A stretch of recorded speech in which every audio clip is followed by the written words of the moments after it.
माननीय विधायक बोरन सुरेश कुमार जी, सुजानपुर के विधायक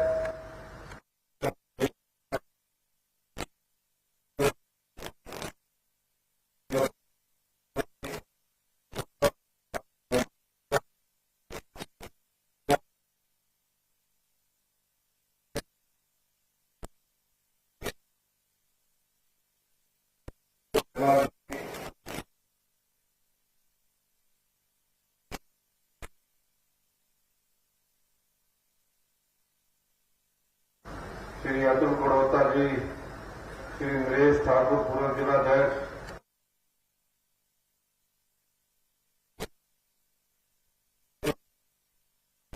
ओंकार Sharma ji, government of India में यहाँ उपस्थित अधिकारी सभी हमारे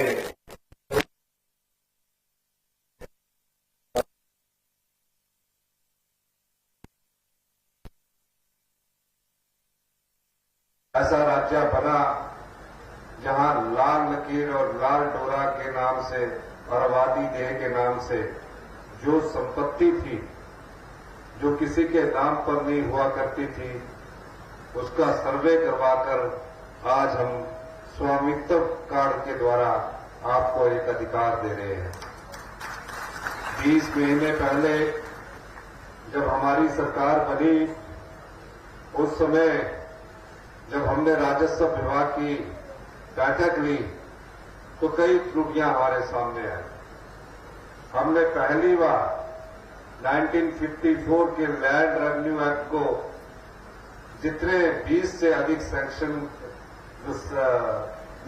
सेक्शंस थे उनको हमने परिवर्तन करने का निर्णय लिया, जिसके सहयोग से आज जो राजस्व में बदलाव आ रहा है वो सब उन सेक्शंस में थे जिनका हमने बदलाव किया है।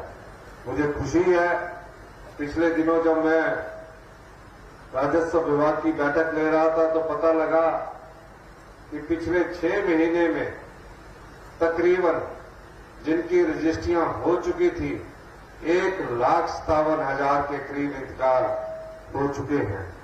ये सब हमारी सरकार द्वारा 20 महीने में जो राजस्व कानूनों में बदलाव लाया गया उसके माध्यम से ये सुनिश्चित हो चुका है।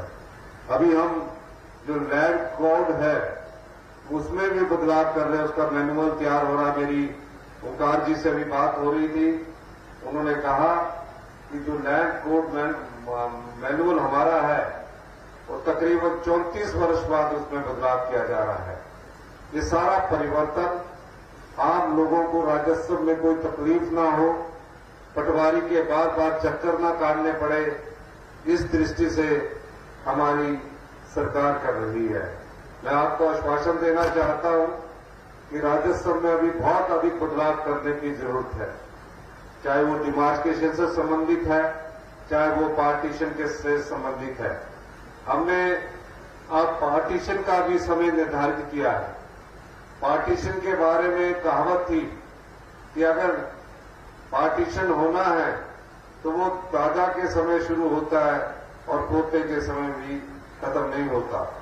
हमारी व्यक्तिगत रुचि से पार्टीशन के कई केसेज ऐसे थे जो 20-25 वर्षों से चले हुए थे, लेकिन जैसे ही हमने राजस्व कानूनों में बदलाव किया, उन पार्टीशंस का तुरंत प्रभाव से अमल में दिखना शुरू हुआ और आज मुझे खुशी है कि हम इस दृष्टि से भी बहुत आगे बढ़ रहे हैं। आने वाले समय में डिमार्केशन की डेट क्या होगी, पार्टीशन की क्या डेट होगी, पार्टीशन की जो डेट हमने तय कर दी है कि डिविजनल कमिश्नर कोर्ट में इतने दिन रहेंगे, डीसी के पास इतने दिन रहेगा, वो सब हमने नियम तय कर दिए हैं। पहले उसमें कोई नियम नहीं होते थे, फैसला सदियों लग जाती थी, लेकिन अब निर्धारित कर दिया है कि इतने समय के अंदर आपको फैसला करना होगा। इस ढंग से हमारी सरकार आप लोगों को सुविधा प्रदान करने की कोशिश कर रही है। मैं ये भी कहना चाहता हूं, पिछले 20 महीनों में केवल राजस्व विभाग नहीं है, सभी विभागों में हम परिवर्तन करने जा रहे हैं। और किस प्रकार हिमाचल आत्मनिर्भर बने, हमारे परिवर्तन इस दिशा से को इंगित करते हैं कि अगर हमें अपने पांव पर खड़ा होना है तो हमें कुछ परिवर्तन और कुछ कड़े फैसले लेने पड़ेंगे। इस दृष्टि से पिछले दिनों आपने देखा जो साधन संपन्न लोग हैं, जो 5-5 लाख रुपया इनकम टैक्स देते हैं, जो 2-2 लाख रुपया इनकम टैक्स देते हैं, उनका बिजली का बिल भी जीरो कर दिया गया। यानी कि जो इनकम टैक्स देने वाले लोग हैं, साधन संपन्न लोगों को भी बिजली का बिल जो है वो जीरो आता है। हमने कहा कि साधन संपन्न लोग जो इनकम टैक्स पेई है, चाहे उसमें नेता है, चाहे उसमें अधिकारी है, और जो भी इनकम टैक्स पे करता है, उसको बिजली का बिल प्रति यूनिट के हिसाब से लगना चाहिए, क्योंकि वो देने की क्षमता रखता है। जो गरीब है, जिसके पास साधन बहुत कम है, जो गांव में रहने वाला आम आदमी है, उसके लिए हमने कहा कि इस योजना के अंतर्गत उसे भी हम लाने की कोशिश कर रहे हैं। लेकिन कितना बिजली का बिल वो देना चाहता है, उस संदर्भ में हमारी आने वाले समय में नीति बनाने की कोशिश हमारी इस ओर आगे है। लेकिन जिसकी इनकम 50,000 रुपये से कम है, उसको हम जीरो बिजली के बिल के दायरे में लाने के बारे में हमारी सरकार कटिबद्ध है। और मैं ये चाहूंगा कि जो साधन संपन्न लोग हैं, जो बिजली का बिल देना चाहते हैं, वो स्वयं भी आगे आए, ताकि प्रदेश आत्मनिर्भरता की ओर आगे बढ़े। ऐसे ऐसे उदाहरण मिलते हैं कि बड़े बड़े होटल हैं जिनका टर्नओवर 40 करोड़ 50 करोड़ है, 100 कमरे हैं, उनको भी हम बिजली में 1 रुपए की सब्सिडी देते हैं। जब वो फायदा कमा रहे हैं, चाहे वो बड़े होटल कोई भी हो, पूरे प्रदेश में हो, क्योंकि 60% जो बड़े होटल है वो हमारे ग्रामीण क्षेत्रों में बनते जा रहे हैं। उनको जो सब्सिडी दी जा रही है, हम अपना गला काटकर बड़े बड़े होटलों को अगर हम आगे बढ़ाने की कोशिश करते हैं, वो एक हमारा प्रयास था। लेकिन जब वो खुद सामर्थ हो चुके हैं, लाभ कमा रहे हैं, तो उन्हें भी सरकार की जो बिजली की सब्सिडी है, उन्हें खुद ही स्वयं उससे त्याग कर देना चाहिए, ताकि जो बिजली हम आपको दे रहे हैं वो 24 घंटे रहे और उसकी क्वालिटी में अच्छा, और उसकी क्वालिटी अच्छी रहे। ये प्रयास हमारा सरकार का आगे है, क्योंकि जब क्वालिटी अच्छी होगी तो लाइट बंद नहीं होगी, आपकी क्वालिटी में फुल लाइट आएगी और आप अच्छी तरह से अपने व्यापार को चला सकते हैं। लेकिन मेरे ध्यान में कई ऐसी चीजें आई है जहां हम सब्सिडी की जरूरत नहीं है, लेकिन पिछले 40 साल से वो सब्सिडी ले रहे हैं। अब उनका व्यापार काफी फल फूल गया है। मैं उनसे भी अनुरोध करूंगा, प्रदेश की स्थिति को देखते हुए आप खुद ब खुद इस बिजली का सब्सिडी का त्याग करें, मेरा ये मानना है। पानी के क्षेत्र में आज हम आपको क्वालिटी वाटर नहीं उपलब्ध करवा पा रहे हैं। कारण क्या है? अब 127 करोड़ आईपीएच विभाग ने बिजली विभाग का पैसा देना है, वो आपका पैसा है, आपकी जेब से निकलेगा। हमने प्रयास किया है कि हम पानी में भी जिसकी आय इनकम टैक्स के दायरे में आती होगी, उसे प्रति लीटर के हिसाब से पानी का बिल देना चाहिए, और जिसकी आय 50,000 रुपये से कम है, उसके लिए भी हम पानी के बिल में बहुत अधिक रियायत देने जा रहे हैं, ताकि जो बिल और जो स्वच्छ जल है वो आपको मिल सके।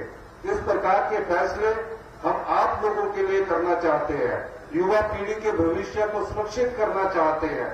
बड़े बड़े होटल हैं, कई किलोमीटर पानी लेते हैं, तो उसको पानी का बिल देना चाहिए। जो टूरिज्म सेक्टर है, तकरीबन सब जगह ग्रामीण क्षेत्रों में हमारा टूरिज्म सेक्टर है, गांव में पानी नहीं आता है, लेकिन उस होटल में पानी चले जाता है और उसको बिल नहीं मिलता है। वो मुफ्त का पानी प्रयोग करके अपने होटल की कमाई से वो ज्यादा फायदा उठाता है। मैं सभी उन होटल वालों से भी अनुरोध करूंगा कि आप भी प्रदेश के आत्मनिर्भरता में जहां तक हो सके एक सीमा तक पानी का बिल देने की आप भी कोशिश कीजिए, ताकि आप पर भी जो पानी की क्वालिटी है वो हमारी सरकार आपको अच्छी क्वालिटी का पानी उपलब्ध करवा सके। हम लोग राजनीतिक जीवन में हैं, लेकिन हमारी कुछ जिम्मेवारियां भी हैं, कोई दायित्व भी है। हमें इन जिम्मेवारियों का भी निर्वाह करना है, दायित्व का भी निर्वाह करना है। हम चाहते हैं कि प्रदेश की ग्रामीण अर्थव्यवस्था मजबूत की जाए। 70% हमारे जो परिवार के लोग हैं, आप लोग हैं, वो गांव में निवास करते हैं। ये ठीक है कि हिमाचल प्रदेश के जो 70% लोग गांव में रहते हैं, वहां शहरों जैसी सुविधाएं आप लोगों को उपलब्ध है। हम चाहेंगे कि हम इन सुविधाओं को और अच्छा बनाएं, लेकिन ग्रामीण अर्थव्यवस्था मजबूत करने के लिए हमने प्राकृतिक खेती पर जोर देने की प्रयास इस बजट के माध्यम से किया है। हमने कहा है जो भी किसान है, अगर वो यूरिया का प्रयोग नहीं करेगा, गोबर आधारित खेती करेगा, उससे हम 40 रुपए किलो गेहूं और 30 रुपए किलो मक्की खरीदेंगे। यानी कि हिमाचल प्रदेश प्राकृतिक खेती का न्यूनतम समर्थन मूल्य देने वाला देश का पहला राज्य बना, जहां प्राकृतिक खेती पर गेहूं 40 रुपए और मक्का 30 रुपए प्रति किलो के हिसाब से खरीदेगा। यही नहीं, हिमाचल प्रदेश देश का पहला राज्य बना जहां गाय के दूध पर न्यूनतम समर्थन मूल्य 45 रुपए प्रति लीटर के हिसाब से तय किया गया। 13 रुपए की इस बजट में वृद्धि की गई।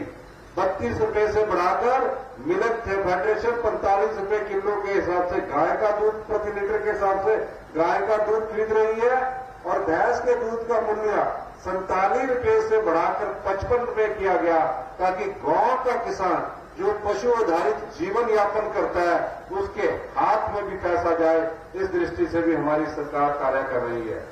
और इस दूध की जो प्रोसेसिंग होनी है, उसके लिए हमने धर्मशाला के ढगवार में 250 करोड़ रुपए की जो दुग्ध परियोजना का शिलान्यास अभी जल्दी हम करने जा रहे हैं, ताकि जितना जो दूध होगा उसकी प्रोसेसिंग की जाए, उस दूध का पाउडर बने, मक्खन बने।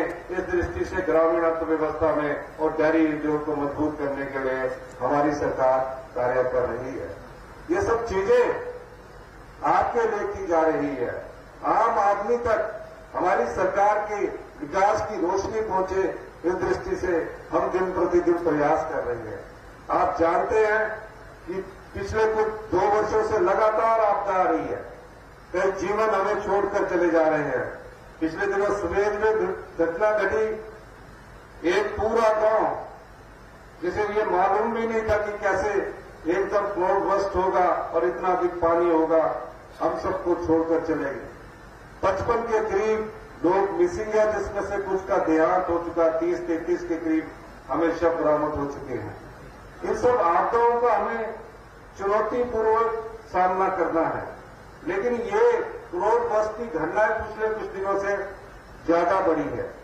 हमने केंद्र सरकार से अनुरोध किया है कि प्रदेश में जो अधिकतम क्लाउड बस्ट जो हो रहे हैं, उसमें केंद्र सरकार और मिलकर राज्य सरकार अध्ययन करे, ताकि आने वाले समय में ये जो क्लाउड बस्ट होने शुरू हुए हैं, इससे हमारे को बचा जा सके और इस चुनौती का सामना साइंटिफिक ढंग से हम कर सके। इस दृष्टि से भी हमारी सरकार कार्य कर रही है। आपने देखा ग्रामीण अर्थव्यवस्था में जहां मनरेगा की दिहाड़ी 240 रुपए थी, हमने अपने बजट से उसको 60 रुपए बढ़ाकर 300 रुपया प्रति व्यक्ति जो दिहाड़ी पर मनरेगा का लगा है, उसको हमने बढ़ाने की नोटिफिकेशन की है।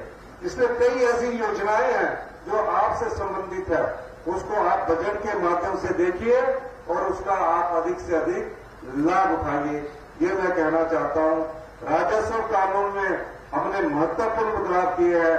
आने वाले समय में हम डिमार्केशन का समय भी तय करने जा रहे हैं, और जो पार्टीशन के केसेज है उसको भी जल्दी से जल्दी हम सॉल्व करने की प्रयास कर रहे हैं। इसका परिणाम आने में थोड़ा समय लगता है, लेकिन जब परिणाम आए तो वो बहुत मीठा होता है।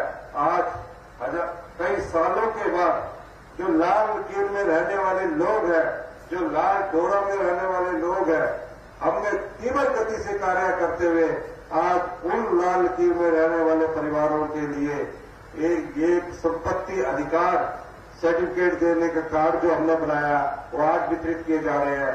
ये सब उन समस्याओं का समाधान है, क्योंकि लाल लकीर में कोई भी परिवार का आदमी आकर अधिकार जमा ले लेता था, उसके पास ये कहने को होता था ये तो लाल कीला है, इसमें मेरा भी शेयर है, पर कौन सा भाग उसका शेयर है, वो अधिकार आज हमारी सरकार आपको उपलब्ध करवाने जा रही है। इन्हीं शब्दों के साथ मैं आप सभी लोगों का बहुत बहुत धन्यवाद करता हूं।